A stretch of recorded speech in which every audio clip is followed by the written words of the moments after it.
야고보서의 저자인 야고보는 예수님의 육신의 동생입니다. 하지만 야고보는 예수님을 하나님의 아들이라고 믿지는 않았습니다. 예수님을 우리를 죄에서 구원하기 위해서 오신 메시아라고 믿지는 않았습니다. 마가복음 3장 21절을 보면 예수님의 친족들이 예수님을 잡으려고 옵니다. 예수님이 미쳤다고 생각했기 때문입니다. 그러면 야고보는 예수님을 어떻게 생각했을까요? 야고보도 예수님이 미쳤다고 생각했습니다. 어렸을 때부터 함께 자란 형제이기 때문에 야고보는 더더욱 예수님을 하나님의 아들이라고 믿을 수가 없었습니다. 하지만 예수께서 죽으시고 부활하신 후 야고보는 예수님을 만나게 됩니다. 고린도전서 15장 7절을 보면 부활하신 예수님께서 야고보를 만납니다. 부활하신 예수님을 만나면서 야고보는 예수님을 비로소 믿게 됩니다. 형제가 아닌 하나님의 아들로 믿게 됩니다. 죄를 구원하러 오신 메시아로 믿습니다. 나를 대신해서 십자가에 달려 죽으신 나의 주, 나의 하나님으로 믿게 됩니다. 그때부터 야고보는 자신을 예수님의 형제가 아니라 예수님의 종이라고 여겼습니다. 그래서 야고보서 1장 1절에서 야고보는 자신을 하나님과 주 예수의 종 야고보라고 소개한 겁니다. 예수께서 승천하신 후 사도들과 제자들은 예루살렘을 떠나지 않고 기도했는데 그 기도하는 자리에 예수님의 어머니 마리아와 또 형제인 야고보도 같이 있었습니다. 오순절날 성령께서 사도들과 제자들 위해 불같이 임하셨을 때 야고보에게도 동일하게 임재하셨습니다.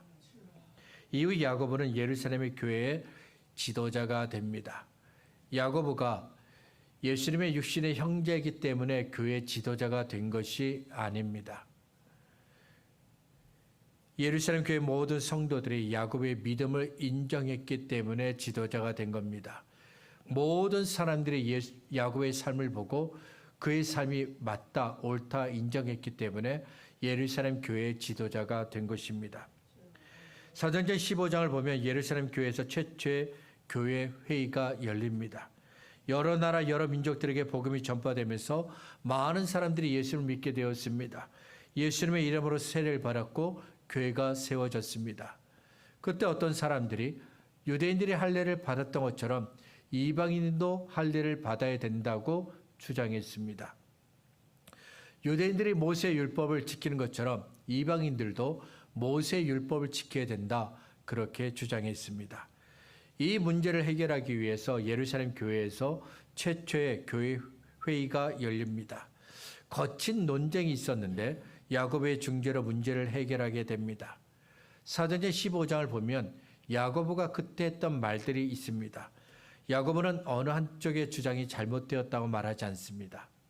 대신 야고보는 성경에 있는 말씀을 인용하며 자신의 의견을 말합니다. 하지만 야고보서에서 야고보는 잘못된 것은 잘못되었다라고 거칠게 말합니다. 아모스 선지자가 하나님의 편에 서서 북이스라엘의 모든 죄악을 지적하고 회개를 촉구했던 것처럼 야고보도 거짓된 믿음을 지적하고 고발하고 믿은 대로 살지 않는 사람들을 고발합니다. 누구에게요? 하나님께. 그렇다고 해서 야고보가 야고보의 거친 모습만 보여주는 것은 아닙니다. 야고보서가 보여주는 야고보의 모습 중에는 기도하는 모습도 있습니다. 야고보는 기도의 사람으로 알려져 있습니다. 전승에 따르면 야고보의 무릎은 낙타 무릎이라고 알려져 있습니다.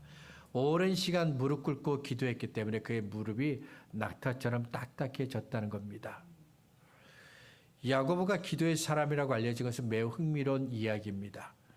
복음서를 보면 예수님은 피곤하고 바쁜 일정 중에도 새벽이면 일어나 기도하셨습니다.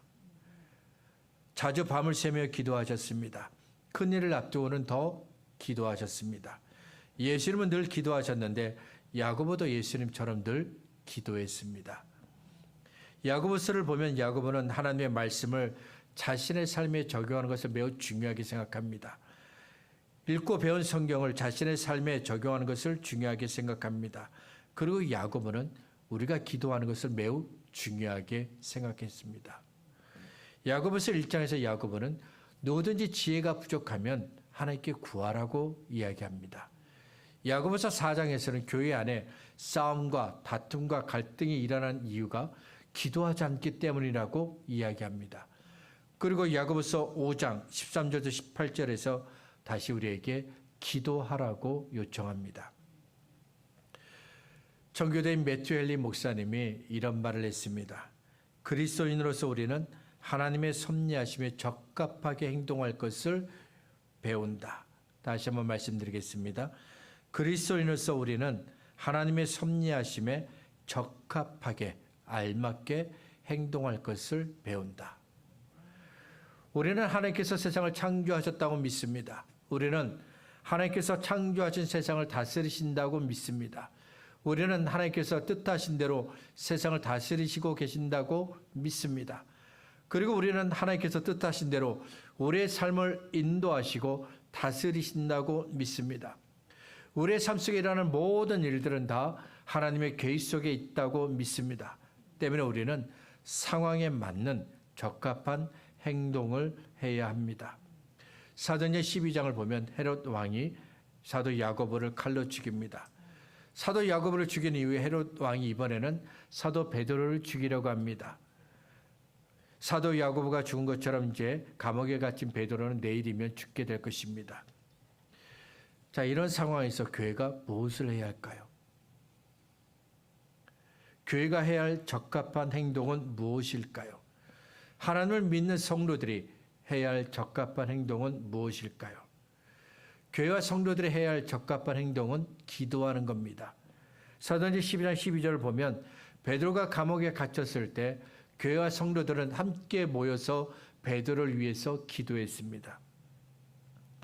감옥에 갇힌 베드로를 위해서 교회와 성도가 해야 할 적합한 행동이 기도였던 것처럼 저와 여러분이 기도해야 할 때가 있습니다. 우리가 함께 읽은 야고보서 5장 13절부터 18절은 야고보가 우리에게 이야기하면서 우리가 언제 기도해야 할지 그것을 세 가지 예를 들어 이야기합니다. 첫 번째는 고난을 만났을 때 기도해야 한다는 겁니다. 13절입니다. 너희 중에 고난당하는 자가 있느냐 그는 기도할 것이요 즐거워하는 자가 있느냐 그는 찬송할지니라. 고난, 공궁에 처하여 몹시 시달리는 상태입니다. 쉽게 말하면 고난은 몸과 마음이 무척이나 괴로운 시간입니다. 야고보는 고난을 만났을 때 기도하라고 말했습니다. 야고보의 이 말은 괴롭고 어려운 고난의 시간에 대한 발상의 전환, 생각을 바꾸는 겁니다. 내가 원하지 않는 고난이 왔습니다. 그러면 고난 때문에 괴롭고 힘이 듭니다. 고난 때문에 괴로워하고 힘들어하는 나 자신을 자꾸 보게 됩니다. 아무도 내 고통을 알아주지 않는다며 서운해하고 외로움도 느낍니다. 그런데 기도는 내가 아니라 하나님께 집중하게 합니다. 사람들에게 고난은 괴롭고 어려운 시간입니다. 하지만 하나님은 고난의 시간을 통해 우리로 하여금 하나님을 찾게 하셨습니다. 그래서 평소에 영혼에 관심도 없고 믿음에 관심도 없던 사람도 고난을 만나면, 고난의 시간을 만나면 하나님을 생각하게 됩니다. 굳은 마음을 가졌던 사람도 고난의 시간을 만나면 굳은 마음이 깨지고 부드러워집니다. 고난의 시간 때문에 어떤 사람은 죄를 깨닫게 되고 회개하게 됩니다. 그리고 고난의 시간 때문에 하나님 앞에서 겸손하게 됩니다. 고난의 시간은 하나님께서 우리를 만나주시는 시간입니다. 고난의 시간은 우리가 하나님께로 가까이 갈 수 있는 시간입니다. 고난의 시간은 하나님께서 우리를 구원하시고 우리에게 은혜를 주시는 시간입니다. 고난의 시간은 하나님께서 나를 새롭게 하시는 시간입니다. 그래서 야고보가 고난을 만났습니까? 그러면 기도하세요라고 요청하는 겁니다. 자, 그렇다면 무엇을 기도해야 할까요? 고난을 만났으니까 기도하라고 했는데 도대체 무엇을 위해 기도하면 될까요? 고난이 사라지기 위해서 기도하면 될까요? 나를 괴롭게 하는 고난이 제거해달라고 그렇게 기도해야 될까요? 나를 힘들게 하는 사람들을 벌 주시고 심판하시라고 기도해야 할까요? 아닙니다. 고난을 견딜 수 있고 극복할 수 있는 힘을 달라고 기도해야 합니다. 하나님은 우리가 고난을 만났을 때 우리가 기도하며 고난을 없애주겠다 말씀하지 않습니다. 우리가 기도하면 고난을 제거해 주시겠다고 말씀하지 않았습니다. 대신 하나님은 우리에게 고난을 만났냐 그러면 하나님께 맡기라고 말씀하셨습니다. 빌립보서 4장 6절과 7절에서 하나님은 말씀하셨습니다. 아무것도 염려하지 말고 다만 모든 일에 기도와 간구로 너희 구할 것을 감사함으로 하나님께 아뢰라. 그리하면 모든 지각에 뛰어난 하나님의 평강이 그리스도 예수 안에서 너희 마음과 생각을 지키시리라. 베드로전서 5장 7절에서도 염려하는 것들은 다 하나님께 맡기라고 말씀하셨습니다. 하나님께 고난을 맡겼습니다. 그러면 하나님께서 고난을 당하는 나와 함께 하십니다. 그리고 고난을 견딜 수 있도록 힘을 주십니다. 이사야 43장 2절에 이런 말씀이 있습니다. 네가 물 가운데로 지날 때 내가 너와 함께 할 것이라. 강을 건널 때 물이 너를 침몰하지 못할 것이며 네가 불 가운데로 지날 때 타지도 아니할 것이요 불꽃이 너를 사르지도 못하리니. 물에 들어가면 죽습니다. 불에 들어가면 타서 죽습니다. 그렇지만 하나님께서 나와 함께 하시면 물이 침몰하지 못합니다. 불 속에 들어가도 타지 않습니다. 말씀을 다시 한번 보세요. 기도했습니다. 그렇지만 물과 불처럼 어렵고 힘든 고난이 사라지는 것은 아닙니다. 기도해도 물과 불처럼 어렵고 힘든 고난은 사라지지 않습니다. 하지만 기도하면 하나님께서 기도하는 우리와 함께 하십니다. 그리고 물과 불처럼 어렵고 힘든 고난을 견디고 극복할 수 있는 힘을 주십니다.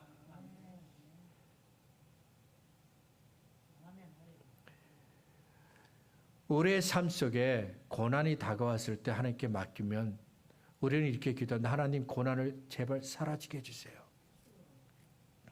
너무 힘듭니다. 아니면 이렇게 기도하죠. 엘리야처럼 하나님, 차라리 나를 죽이세요. 나를 죽여주세요.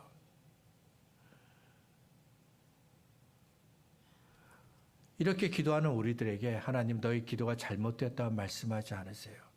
대신 함께 하시고 고난을 이길 수 있도록 도와주세요.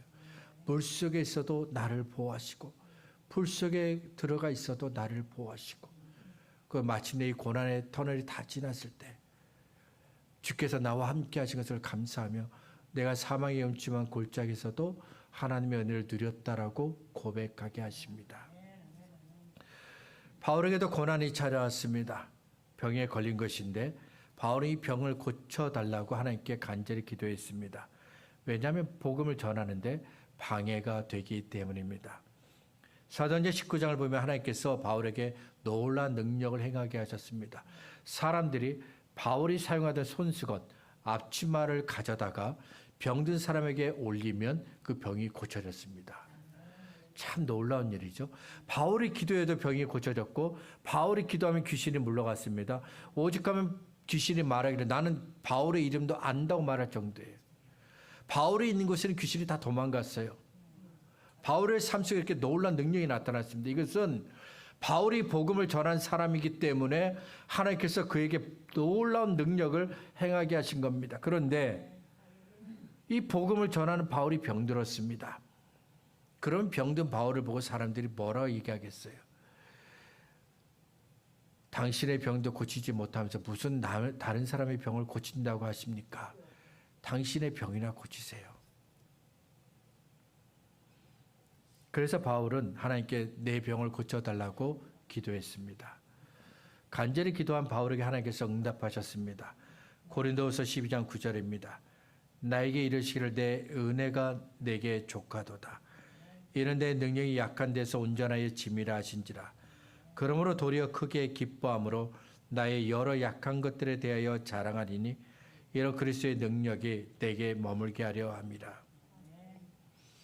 고난 때문에 바울은 기도합니다. 그런데 기도를 하면서 바울은 고난에 담긴 하나님의 놀라운 뜻을 깨닫게 됩니다. 고난 때문에 약해진 나를 통해 일하시는 하나님의 능력을 깨닫게 됩니다.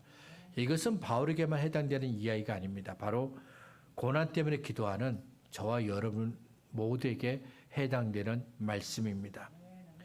야고보는 고난 중에 있는 이들에게 자기 자신을 위해 기도하라고 했습니다. 그리고 이어서 고난 받고 있는 다른 사람들을 위해서 기도하라고 요청합니다.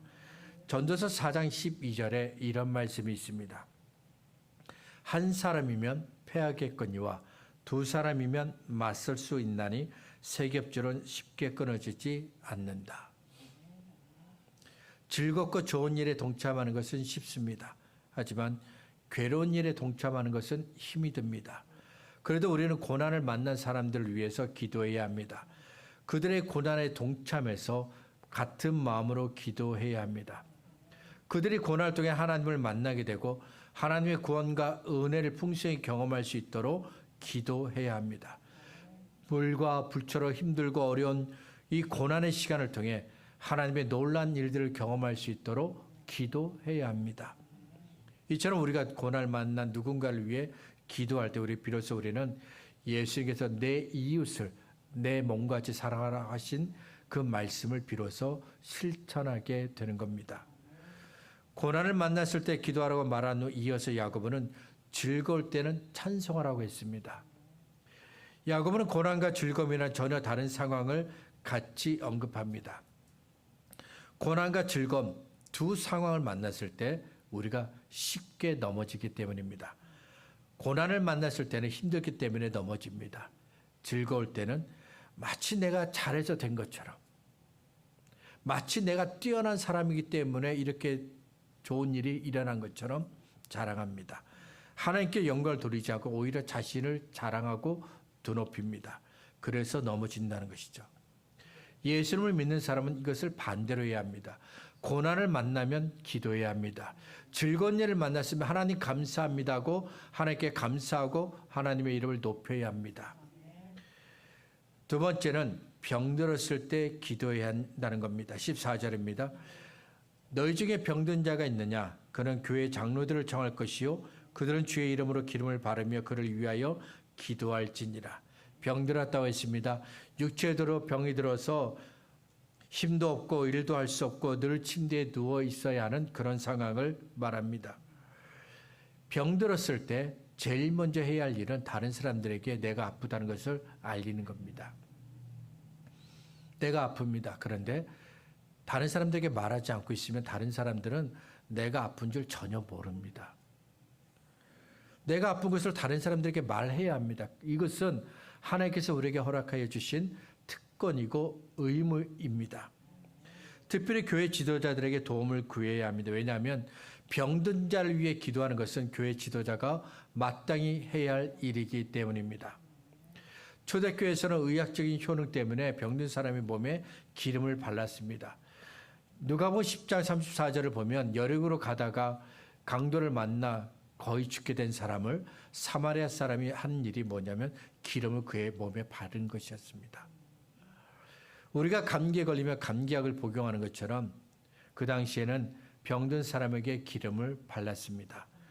야고보가 병든 사람에게 기름을 바르라고 말했는데 이것을 문자 그대로 해석해서 병든 사람에게 기름을 바르면 다 고쳐지는구나 라고 생각하시면 안 됩니다. 이 말씀은 야고보가 기름을 바르라고 말한 의도는 병원에 가서 진료를 받고 적절한 치료를 받으라는 겁니다. 어떤 사람들은 병원도 안 가고 치료도 안 받고 그냥 혼자 해결하려고 하죠. 그러지 말라는 겁니다. 교회 지도자가 병든 사람의 몸에 기름을 바릅니다. 그리고 주를 믿는 믿음으로 병든 사람을 위해 기도합니다. 15절입니다. 믿음의 기도는 병든 자를 구원하리니 주께서 그를 일으키시리라. 혹시 죄를 범하였을지라도 사하심을 받으리라. 병든 사람에게 기름을 바르는 것과 병든 사람을 위해서 기도하는 것은 모두 주님의 이름으로 이루어지는 겁니다. 이게 중요한 겁니다. 하나님의 이름으로 주님의 이름으로 기름을 바르고 치료를 하고 하나님의 이름으로 주님의 이름으로 기도하는 겁니다. 그래서 하나님의 은혜를 구하며 치료를 받아야 하고 하나님의 은혜를 구하며 기도를 해야 하는 겁니다. 이렇게 주의 이름으로 기도한다는 것은 모든 결과도 하나님께 맡긴다는 겁니다. 왜냐하면 치료는 우리가 하는 일이 아니라 하나님께서 하시는 일이기 때문입니다. 마지막 세 번째로 우리는 언제 기도해야 될 것인가? 15절은 자연스럽게 세 번째 기도로 우리를 이끄는데 죄를 위해서 기도하라고 하셨습니다. 15절에서 야고보는 믿음의 기도로 병이 고쳐지는 것을 말하면서 죄사함을 같이 말했습니다. 왜냐하면 죄의 결과로 병이 생길 수 있기 때문입니다. 죄 때문에 병에 걸릴 수 있습니다. 그렇다고 해서 모든 병의 원인이 죄라고 여기면 안 됩니다. 때는 죄와 상관없이 하나님께서 어떤 일을 하시기 위해서 일부러 병에 걸리게 하실 때도 있기 때문입니다. 요한복음 9장을 보면 태어날 때부터 앞을 보지 못하는 맹인이 있었습니다. 그 맹인을 보고 제자들은 예수님, 누구의 죄 때문에 저 사람이 맹인으로 태어난 것입니까? 저 사람의 죄 때문입니까? 아니면 부모의 죄 때문입니까? 이렇게 물었어요. 그때 예수님은 그 사람에게 하나님께서 하시는 일을 나타내기 위해서 그가 맹인으로 앞을 보지 못하는 사람으로 태어난 것이다라고 말씀하셨습니다. 죄의 결과로 병에 걸릴 수 있습니다. 그리고 하나님의 특별한 계획 때문에 병에 걸릴 수 있습니다. 이 미미한 차이를 우리는 확실하게 구별해야 합니다. 죄사함을 위한 기도는 16절에서 계속됩니다. 그러므로 너희 죄를 서로 고백하며 병이 낫기 위하여 서로 기도하라. 의인의 간구는 역사하는 힘이 큼이니라. 야고보는 16절을 그러므로라는 말로 시작했습니다. 이제부터 하는 말이 중요하다는 겁니다. 그리고 이어서 서로 죄를 고백하고 병이 낫기를 위해 서로 기도하라고 했습니다. 죄 때문에 병이 걸렸습니다. 그러면 하나님께서 그 사람에게 왜 병에 걸렸는지 이유를 알게 하십니다. 중요한 겁니다. 죄 때문에 병에 걸렸으면 하나님께서 그 사람의 마음에 왜 병이 걸렸는지 그 죄를 깨닫게 하십니다. 하나님께서 깨닫게 하셔서 내가 죄 때문에 병든 것을 알았습니다. 그러면 하나님께 죄를 고백하고 회개해야 합니다. 그리고 다른 사람들에게도 죄를 고백해야 하는데 특별히 내 병을 위해서 기도하는 교회 지도자들에게 말을 해야 합니다. 어떤 사람은 16절을 인용하면서 교회 안에 있는 모든 사람에게 죄를 고백해야 한다고 주장합니다. 매우 위험한 주장입니다. 오늘날 어떤 교회에서 실제 이렇게 합니다. 누군가 죄를 지었으면 공개적으로 앞에 서서 자신의 죄를 모든 사람들에게 밝혔습니다. 이것이 위험한 주장인 까닭은 사람은 누군가의 죄를 감당할 수 없기 때문입니다. 예를 들어보죠. 어떤 사람이 앞에 나와서 자기가 지은 죄를 우리 모두에게 말했습니다. 어렵게 고백을 했죠. 그의 말을 듣고 어떤 사람은 사랑으로 품어주는 것입니다. 어떤 분은 하나님께서 그의 죄를 용서해 주시길 위해서 기도할 것입니다. 어떤 분은 그가 죄에서 벗어나 다시 하나님의 은혜 가운데 거하기를 위해서 기도하는 분도 계실 겁니다. 하지만 대부분의 사람들은 죄를 지었다며 비난하고 공격합니다. 그때만 하는 것이 아닙니다.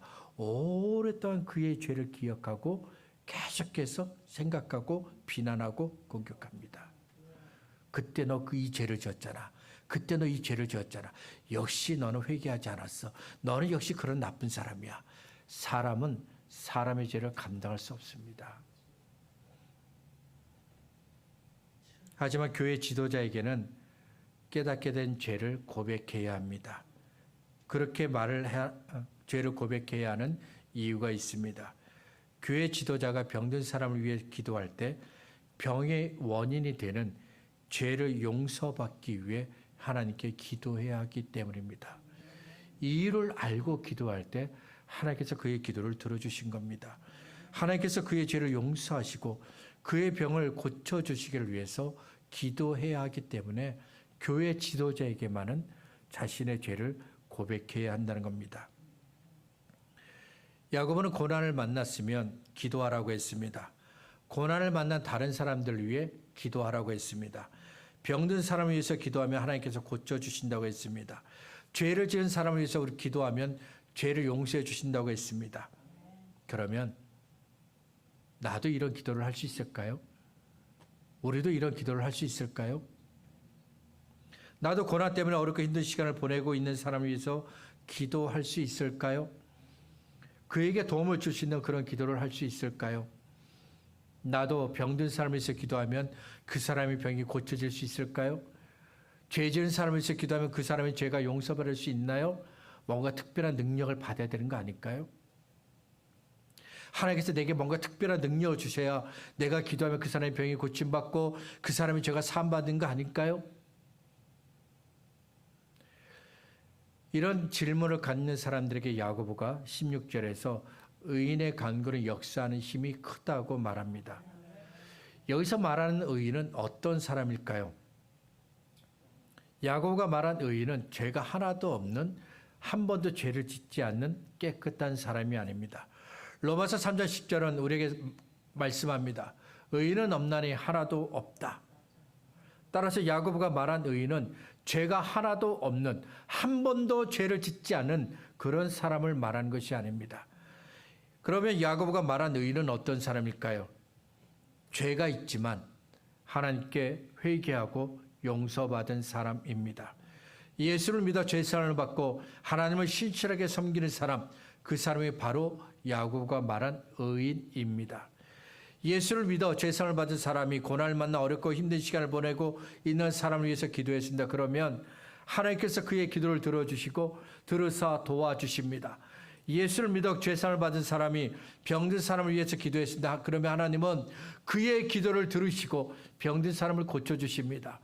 예수를 믿어 죄에서 구원받은 사람이, 예수를 신실하게 믿는 사람이 죄 가운데 있는 사람을 위해서 기도했습니다. 그러면 하나님께서 그의 기도를 들으시고 죄 지은 사람의 모든 죄를 용서해 주십니다. 17절과 18절에서 야고보는 엘리야의 기도를 말합니다.